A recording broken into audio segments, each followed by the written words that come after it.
If this goes on, don't panic. Bringing hope to the world through speculative fiction.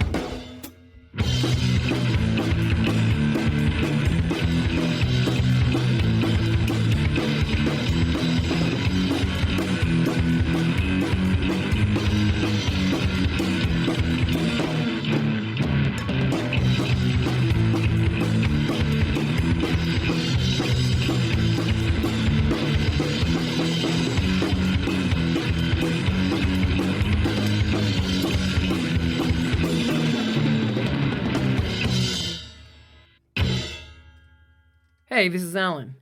Welcome to the second episode of our Solarpunk column. Instead of our usual one columnist per column, in true Solarpunk style, it will be written by a team of creatives from the Solarpunk community. If you are interested in Solarpunk and want to learn more, you can look back to a number of our interviews in which we talk with important people in the community, including Andrew Dana Hudson, Sim Kern, Rem Wigmore, Francesco Verso, and the editors of Solarpunk magazine, Justine Norton-Kurtzen and Bree Castagnazzi. In this episode, Susan Kaye Quinn discusses why we need to Solarpunk everything. Susan Kaye Quinn is an environmental engineer and rocket scientist turned speculative fiction author who now uses her PhD to invent cool stuff in books. Her works range from hope-punk climate fiction to futuristic spec fic. Sue believes being gentle and healing is radical and disruptive. Her cli-fi novel series can be found on her website, www.susankayquinn.com. That's www.susankayquinn.com.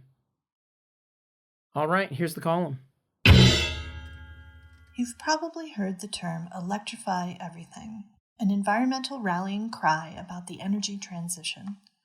It's useful because it codifies several ideas at once. First, that there's a lot of our everyday energy usage, cars, furnaces, stovetops, that are not using electricity. And second, that if we electrified everything, we would still need to shift the source of that electricity, the grid, to renewable energy. And finally, that it's not the solution to all our problems, but it gives an immediate sense of scope. A lot of things aren't electrified, and if we start there, we'll be tackling a big source of change. Given that transport and home energy usage are 60% of the average American's carbon footprint, it's a substantial start. I like the term beyond the useful encoding of the entire energy transition into two words. I like it because it unfolds a large umbrella for people of differing opinions to take a stand under. It immediately engages the imagination, drawing attention to what's not electrified, and spurring creative thoughts about how that might be accomplished. Electrify everything is a shift in perspective. It moves away from arguments about whether the climate crisis is real to arguments about how to make the transition happen as quickly as possible. That's the right discussion to have. Which is why I'd like to see us solarpunk everything. But before I get to that, let's unpack the idea of an umbrella term a little more. An umbrella, or big tent, implies there's room for people who all want the same thing to have different ideas about getting there. For example, I see a lot of heat and noise expended in fighting whether we should focus on electric cars or if we should focus on public transportation, when the answer is that we need both, of course. We need 1,000 efforts all over the world, and the solutions will look different depending on where you live. In China, the proliferation of mini EVs is cleaning up their city air and solving the last mile problem, how to make short hops around town, while the country has also built out a substantial public rail system. The two work in concert. India is starting down the same path. Electric rickshaws are proliferating fast, and it makes sense. They're cleaner and cheaper than the fossil-fueled three-wheeled vehicles that clog their air with deadly pollution now. Meanwhile, all over the world, from Spain and Germany to Denver and Boston, experiments in free public transit are happening. Because simply building public transit isn't enough. You need to get people to use it. All of this falls under the Electrify Everything umbrella, a shift in perspective that opens up our imagination and spawns solutions tailored to each spot on the planet. In the US, with the passage of the Inflation Reduction Act, we suddenly have legislative tools to electrify everything. There are still many things to fight against: microplastics, forever chemicals, habitat loss, and those fights are ongoing. But we're also entering an important implementation phase, and that requires a shift in perspective.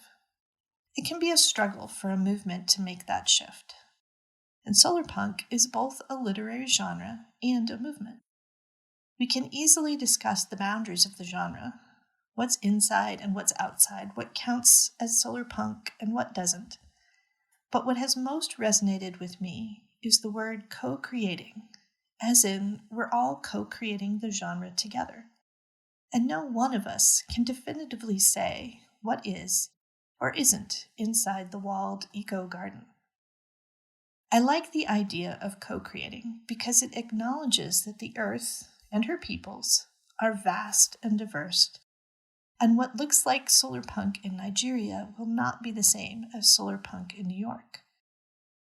I want us to unfold the umbrella and Solarpunk everything. So what does that mean exactly? It means that Solarpunk isn't some cute little feel-good genre off in the corner for those crunchy granola types who hug trees. The climate crisis is the largest story facing our species, touching literally every part of our lives, from the petrochemicals in the water we drink, to the wildfire smoke drifting from Canada down to the Midwest, to the 100-year floods happening every other year now. How do you wrap your mind around something that big? Something like the entire planet warming and shifting everything? There's a word coined in 2008 by Timothy Morton for something that's too big for us to grasp with our mortal and finite human minds: hyperobject. A change in the climate of the entire planet is a hyperobject. Decades of plastic production creating microplastics in every biome on Earth is a hyperobject.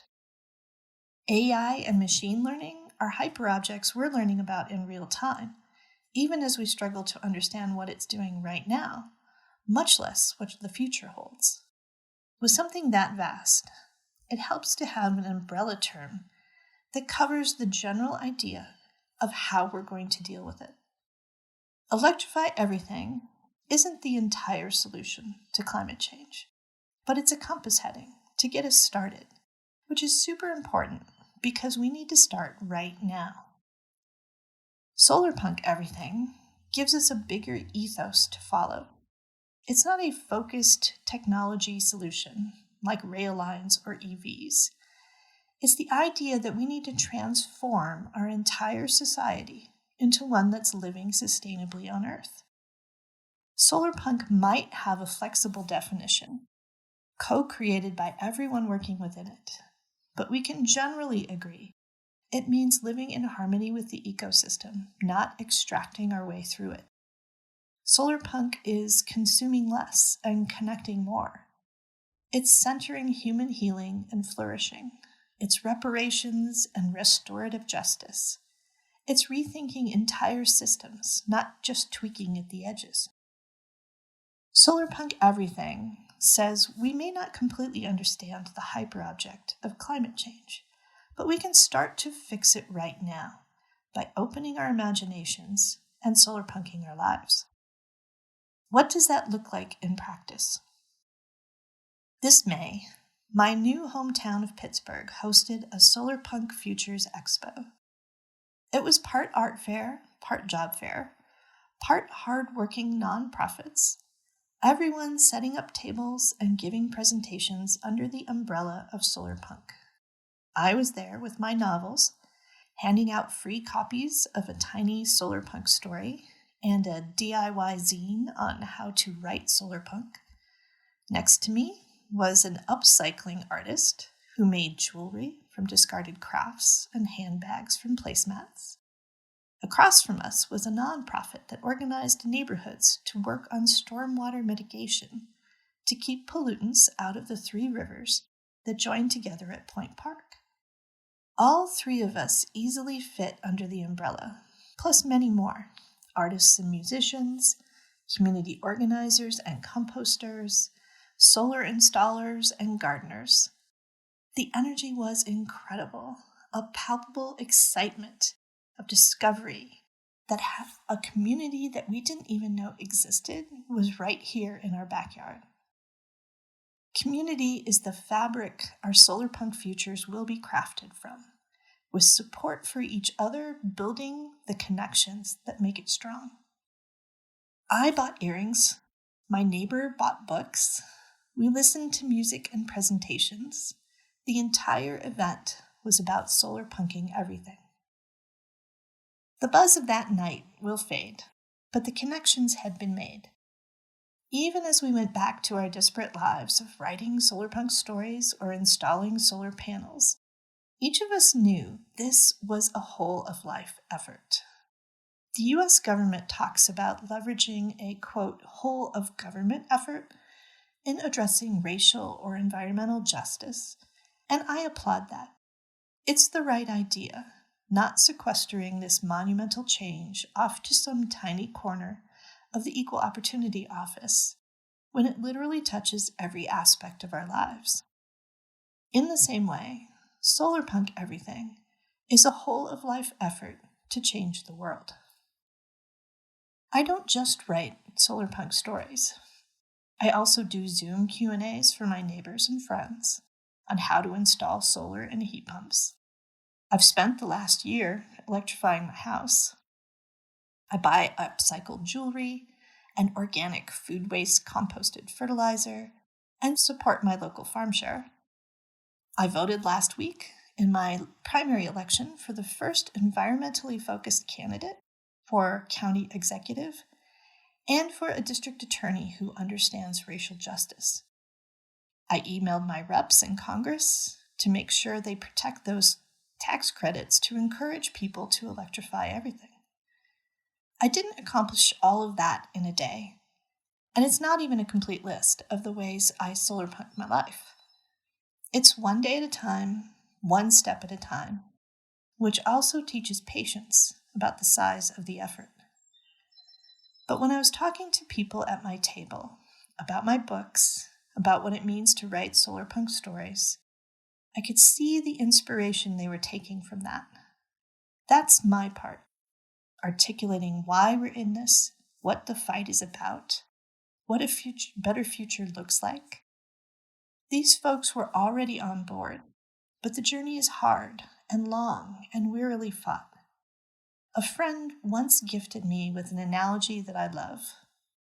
We storytellers are bards, regaling the warriors before they go off to battle, or comforting them upon their return.